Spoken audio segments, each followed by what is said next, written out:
Assalamualaikum warahmatullahi wabarakatuh. Ensiklopedia Al-Fatih kembali ke hadapan Anda untuk berbagi info Islami. Semoga menginspirasi aktivitas Anda hari ini. Dan jangan lupa klik tombol subscribe dan aktifkan notifikasi tombol lonceng agar tidak tertinggal berita terbaru dari Ensiklopedia Al-Fatih.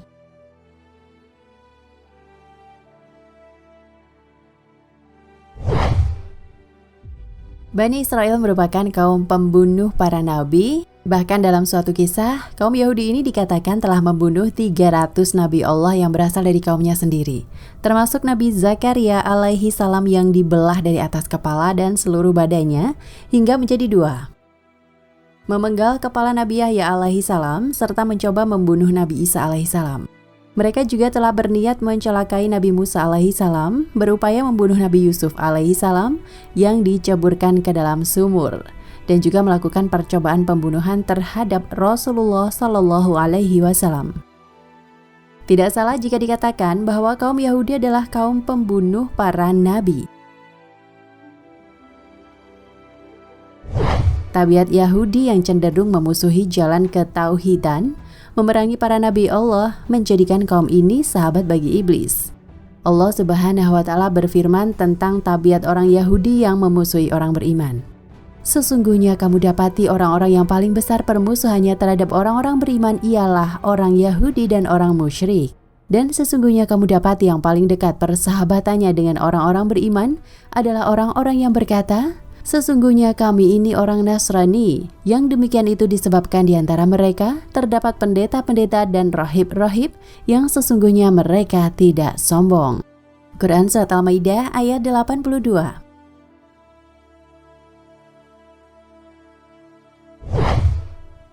Pada ayat ini Allah menginformasikan kepada orang beriman tentang musuh-musuh besar mereka yang akan selalu menyengsarakan dan berusaha menghancurkan mereka, yaitu orang Yahudi dan orang musyrik. Sejak membangkang perintah Allah Subhanahu wa Ta'ala agar semua makhluk bersujud kepada Adam alaihi salam, dan kemudian menggoda Hawa agar membujuk Adam supaya mau memakan buah khuldi yang dilarang Allah Subhanahu wa Ta'ala, iblis diberi hukuman agar meninggalkan surga dan berkelana di bumi hingga hari akhir. Iblis pun meminta izin agar selama hayat manusia, iblis diperbolehkan untuk menyesatkan umat manusia keturunan Adam dari jalan ketauhidan hingga akhir zaman. Iblis memperoleh izin untuk itu. Sejak itulah terjadi pertentangan di bumi ini antara pasukan Allah Al-Haq melawan pasukan iblis Al-Batil. Bani Israel yang selalu saja memusuhi para nabi Allah tentunya masuk dalam barisan pasukan iblis. Kaum ini sejak awal telah mendurhakai Nabi Musa alaihissalam dan lebih memilih Samiri, seorang tukang sihir kabalis, sebagai pimpinannya. Kecenderungan Bani Israel kepada ilmu sihir dan segala hal yang bernuansa kegelapan yang sesungguhnya berasal dari ajaran iblis yang diwarisi kelompok-kelompok purba penyembah api dan ular, Brotherhood of the Snake, menjadikan Bani Israel sebagai bagian dari kelompok tersebut. Taurat Musa mereka rusak dan mereka buang. Mereka kemudian menggantinya dengan kitab Talmud, sebuah kitab hitam yang banyak melecehkan para nabi dan Allah Subhanahu wa Ta'ala, dan meyakini Talmud lebih suci dan lebih utama ketimbang Taurat Musa. Ideologi Talmud inilah yang di kemudian hari melahirkan gerakan Zionisme, di mana kita bisa melihat faktanya saat berlangsung perang antara Zionis Israel melawan Hizbullah tahun 2006 lalu. Beredar foto-foto di berbagai media dunia memperlihatkan betapa para tentara Zionis selalu mendaras Talmud saat melakukan serangan atau pemboman musuh-musuhnya.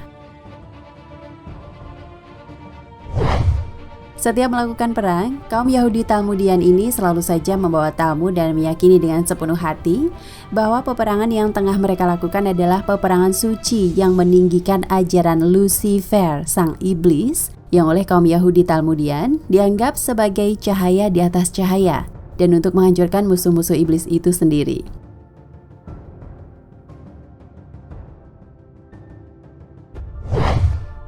Kejahatan terorganisir. Kaum Yahudi Talmudian merupakan kaum yang berada di dalam barisan iblis, di dalam kebatilan. Ini sudah jelas dan tak terbantahkan. Hanya saja kaum Yahudi memiliki sejumlah kelebihan dibanding kaum lainnya. Banyak kalangan menganggap kaum Yahudi adalah ras manusia super yang diberi kelebihan genetis berupa otak yang lebih encer ketimbang manusia lainnya. Hal ini sesungguhnya tidak mendasar sama sekali.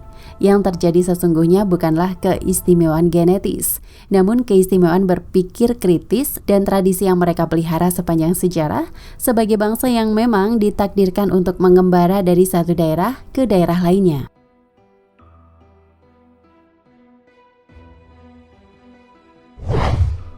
Ibrani, sebutan lain bagi kaum Yahudi, berasal dari bahasa Arab yang artinya selalu berpindah tempat, atau secara harfiah berarti kaum yang menyeberang. Ini dikemukakan Dr. Wilson yang menyatakan bahwa istilah Ibrani lebih tepat dinisbatkan kepada asal-muasal bangsa Yahudi itu sendiri. Bangsa Israel pada dasarnya adalah bangsa nomaden yang hidup di padang pasir dan tidak menetap di suatu tempat. Mereka selalu berpindah-pindah dari suatu tempat ke tempat lainnya dengan membawa serta ternak, onta dan binatang-binatang peliharaannya guna mencari tempat yang cukup banyak air dan rumput. Sebab itu istilah Ibri sesungguhnya lebih tepat berasal dari bahasa Arab yang berbunyi ro, yang memiliki pengertian melakukan perjalanan dengan menyeberang lembah atau sungai. Demikian Dr. Wilson Tarikh Al-Lughat Al-Samiyah. Kalimat Ibri itu sendiri sama artinya dengan istilah Badawi atau Badui dalam bahasa Arab, terangnya. Sejarah Charles Kent, History of the Hebrew People, mengatakan jika kondisi internal bangsa Ibrani tersebut menyebabkan mereka secara turun-temurun merasakan adanya rasa keterasingan, lalu menjadikan mereka sebagai bangsa yang tertutup dan selalu mencurigai orang-orang di luar mereka sepanjang sejarah, serta menjadikan bangsa-bangsa lain di sekitarnya sebagai musuh.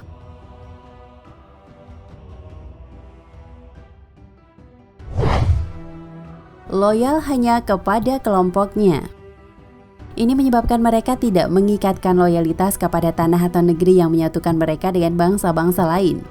Loyalitas mereka hanya ditujukan kepada kelompoknya saja. Maka jadilah kelompok tersebut tanah air dan agama mereka yang selalu disucikan. Sebab itulah mereka sangat kuat memegang sejarah kaumnya dan selalu belajar dari sejarahnya. Hal ini tidak dimiliki oleh kaum lainnya, termasuk umat Islam yang secara ironis sekarang ini mengalami kekalahan peradaban di pentas dunia. Dengan sangat rapi, terorganisir dan ulet, kaum Yahudi menguasai simpul-simpul kekuatan duniawi hingga sekarang. Ini dilakukan mereka dari generasi ke generasi sepanjang abad dan milenium. Dari konspirasi ke konspirasi lainnya, dari peperangan ke peperangan lainnya.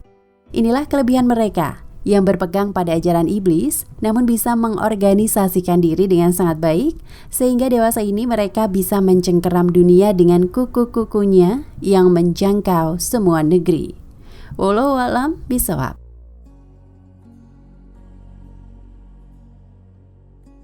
Nah pemirsa Ensiklopedia Al-Fatih, sampai di sini perjumpaan kita kali ini. Semoga menginspirasi.